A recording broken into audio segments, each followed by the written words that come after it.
We're back with 315 Bros. We got a new guest, Mr. Sirio, today, and Jonah, who you all are familiar with.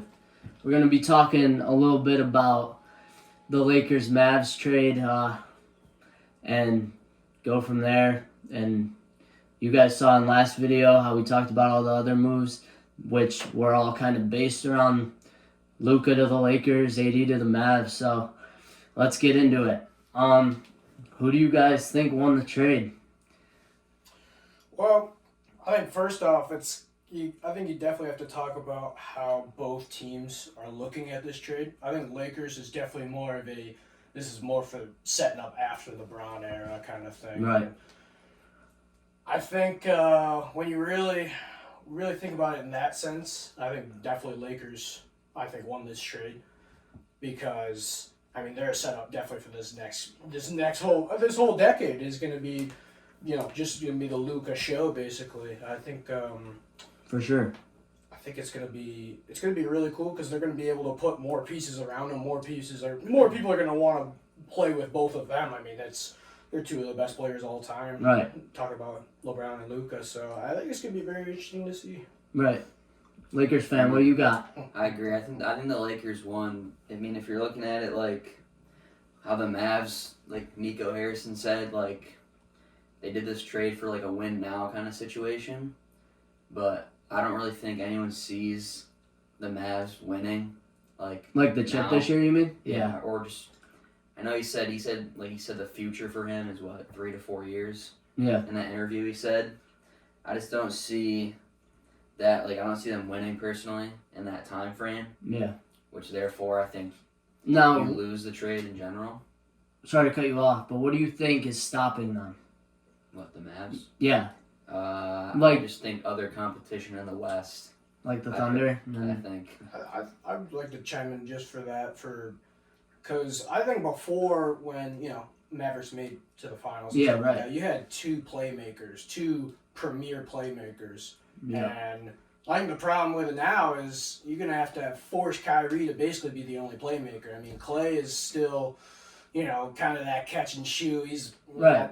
Taking it up the court and bringing it down and stuff like that. I think when you think about it like that, like having Kyrie basically being the sole person of trying to distribute everything, I think it takes away from him, honestly. And I think that's going to be a little detrimental to them. But yeah. I just think I'm just going to start out by saying it's crazy you get rid of your superstar generational talent after making the finals.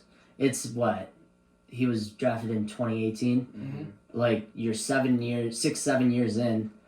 You just made the finals for the first time. You had a good group. So it's weird there was a switch, and that's why I believe there was something more to it that we don't know. But again, Celtics attacked him, and he's a liability on defense. At least he was in the finals, and that's why we won 4-1 or whatever the series was. So I just think if you're thinking like that and you really believe you're not gonna ever win with him, which is crazy because he puts up 30, 15, and 10, and I feel like you just gotta. That's another thing. I don't think they should have necessarily got rid of him, but why go get Kyrie around another playmaker? You got to build defensively, in my opinion, and they were just no, we're getting rid of the worst superstar defender in that sense. So I just think they made a mistake, obviously, but at the same time, I'm excited to see Kyrie and AD. I think they have a better chance right now to go further than what the Lakers can do. That's my opinion. Because LeBron's 40, he's played half the season. He looks like he's 25. He's doing great, but you never know. He could fall off. Not fall off, but slow down in a sense. And I just think right now, Kyrie and AD are two of the best to do it at their positions. So, and their team already is pretty decent. I wouldn't say stacked, but like Lively is a good young star. They got good depth. Yeah, PJ Washington for sure. PJ Gafford. So, and I like that they got Max Christie. I was Yeah, just about to bring that up yeah. too. Go ahead. I think Max Christie is a very underrated part about this deal, just because they're gonna need that guard help for Right. sure after Yeah.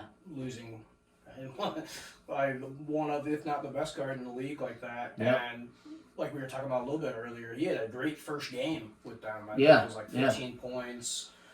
Mm-hmm. He was like 100% And he's just a on the field, spark off something the like bench, that. which is what NBA teams need. Like, we see the Celtics have it with Pritchard and all that. So, like, to win in this league, you need a bench. I mean, what they did to your guys' Celtics was pretty impressive too. I think. What? Their bench. I mean, they all Dinwiddie, Chris. Oh, yeah, you mean the other night? Yeah. I thought you were talking about the final. No, the other night. I mean, the other night, their second game, their first game, like. Yeah, no, you're right, yeah. Like they all played really well. Dinwiddie. I mean, Lively didn't play, Yeah. PJ didn't play, Gafford played. But you saw these young guys like Christie really step up. I mean, Dinwiddie's a good piece. So, I think they did what they needed to do to compete in the West right now. And a lot of teams got better after they made those moves, but Yeah. I think they did what they could with losing Luka, if that makes sense. And like we were saying, like I would say, I think the Lakers won the trade, and that's not necessarily a slight about AD at all. I mean, this dude's a top 75 player of all time. Yeah. Multiple, All-Stars. Won the championship just 4 or 5 years ago and stuff like that. Was a huge part of it about it, and it's not to say that they got back a slouch at all. It's just it's the whole right when the trade happened, I saw fans like, oh, you're supposed to have the next statue with us, Yeah. kind of like how Dirk was, and I think that's pretty universally agreed upon. Yeah, this guy was supposed to be the very next generational thing. Yeah, for sure. So I think it's going to be a sore subject for a lot of Mavs fans, but I think that does kind of go away after if they are able to get it done in the next 2-3 years. If they're able to get it done, they got the chip. I mean, that's the ultimate goal for a franchise. Yeah. So I mean, how can you really be mad about getting a chip potentially? So we'll have to see about that, but yeah. Let's get into the Lakers a little bit. How far do you see the Lakers going? Like, it's a loaded West now, so I'm just curious. I mean, I love the deal with Mark Williams. I think that 100% helps them a lot. Yeah, they needed a center and they delivered. Yeah, they couldn't just have Jackson Hayes out there. Yeah. I think he's a pretty solid backup. Still the lob threat, which having Luka and LeBron, able to throw you lobs, it's definitely going to help and stuff like that. I wish they could have got him without giving up Connect. Yeah, I agree. Yeah, but I was not. They needed a center, so I'm sure the the Hornets were like, no, give us one of your young superstars. Yeah. So, I think they were thinking with the whole Connect aspect, at least in my thought process, was at the beginning they probably weren't even supposed to have Connect. I mean, I don't know how the heck he fell to them in the first place, so that maybe they were just like, all right, maybe we can just give him up because, maybe we weren't even necessarily supposed to even have them and then get a bid that they really needed. So yeah. I mean, I think they'll make it. I don't know, probably second. Second I'm round hoping for conference finals, but I mean the way they've been playing the last 2 games, in my opinion, have been really good. Yeah. They beat. I mean, without. I mean, they haven't even played with Luka yet, so. And they've been, in my opinion, they've been looking really good. Yeah. Everyone was saying the defense was going to take a step back. I mean, they locked up the Clippers.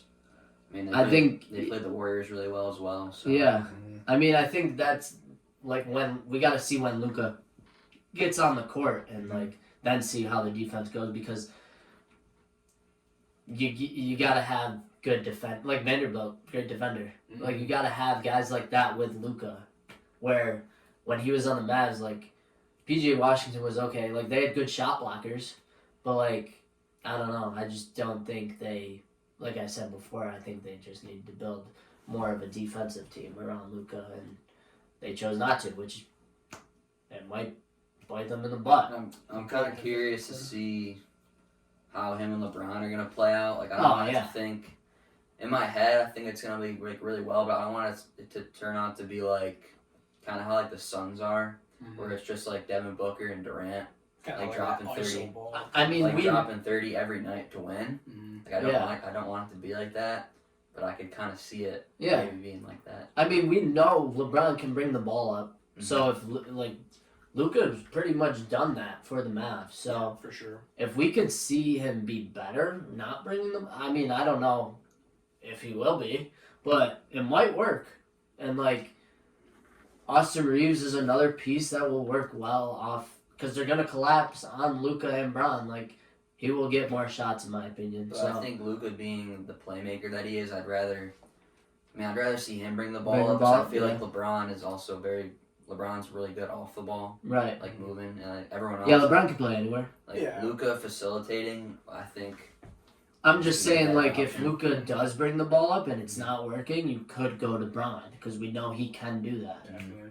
I think for this, for the roster that they have right now, having Braun kind of play more so down low. I mean, I know it's different age nowadays where it's nobody's really necessarily playing down low kind of stuff, but he's gonna need to significantly help out for rebounds because Braun's For averaging sure. like 9 assists right now. Yeah. Like It's like 7 assists, too. yeah. Oh yeah, that's what I said. He does. Or wait, did you Oh, say? you said 9. I said 9 9. assists. He's averaging 9 assists right now, and like I mean, 7 7-ish boards. rebounds. Yeah. If he were to flip those kind of thing, flip That'd those be- kind yeah. of stats, because he's not going to have to pass as much Yeah, I with think, Luka. Right, I think right. those numbers will definitely change. I think his points will go up, too. I think so. I mean, you're going to have You're going to have a You're gonna be triple-double open. guy. He's going to be he might potentially be the most open he's ever been. Yeah. Because For Luka sure. and him, they kind of they match each other in the sense of 3-level score. Shoot from Yep. the outside, shoot the mid range, fadeaways, and they could still both take it right to the hole too. So it's gonna be really interesting. To Let see me ask that. you this. In 2 years from now, Bron retires. And you kind of are starting from the ground up with Luka. You still have Reeves, let's say. How do you fill that void and, like, get past... Like, let's say they don't make the finals. How do you get there when LeBron is gone? Like, you obviously have to fill in a big role. Yeah, they're gonna need another superstar. Which for sure. it is LA, like they can get a Yeah, I think superstar. It'll It start just with the depends, like, offseason. Mhm. who do you think they should get? Like I mentioned, building defensively around Luka. I think that's a good idea, but guys are gonna want to play with Luka. Definitely. like, I I mean, don't once LeBron's gone, I mean, they're definitely gonna need like a 3 at the least. Yeah, I just don't know. like Rui ain't gonna cut it, I don't really know. Yeah, they're gonna. in my opinion. No, he's definitely not. I think. Dorian Finney-Smith. I just don't know who Yeah. else they could really pick up. Yeah, I think you keep Mark Williams for as long as you can, and like build off the young guys. I really think it should be like obviously Luka, Reeves, Reed. I think they need to keep Austin Reeves. I think. Yeah, I agree. And then Mark Williams. I mean, everyone else can be, Yeah, around the trade block or something. I just don't think they're gonna be able to have a committee come in and take over that void. It's gonna have to be another A-list kind of NBA players Right. to help out with Yeah. them. I just like we were just kind of saying, I don't know exactly who fills that, Right. but at the same time, it's, I think it's you gonna be need a 2 or top- 3 years. So you might need another top 10 player. yeah, like, I really I think definitely just so. being Luka and being Los Angeles, I think they'll get someone big for sure. Yeah, Just don't know who, but I think Right. for sure. and that could be the difference between Luka getting a finals or not. Definitely could be. So, We'll have to see. anything else you guys want to talk about, or I think that was a good conversation right there. Yeah, I mean, I think it's gonna be interesting to see how the rest of the season plays out. I mean, we still haven't seen it for both sides yet. We still haven't even seen AD Right, and Luka play yeah. yet. So I think everybody just really wants to see that happen. This might be another conversation in the future when we do see how this season pans out for both teams, and For sure. so I know AD's making his debut in a few minutes, so yeah, Oh, is he? Curious to see He is playing now. That's good. they play at 3. Oh, nice. let's go. So I'm curious to see how that will be. Yeah. All right, is that it? That was a good episode. Yes, sir. All right, that'll do it for this episode. Make sure to subscribe, like, follow us on TikTok, same name. We out.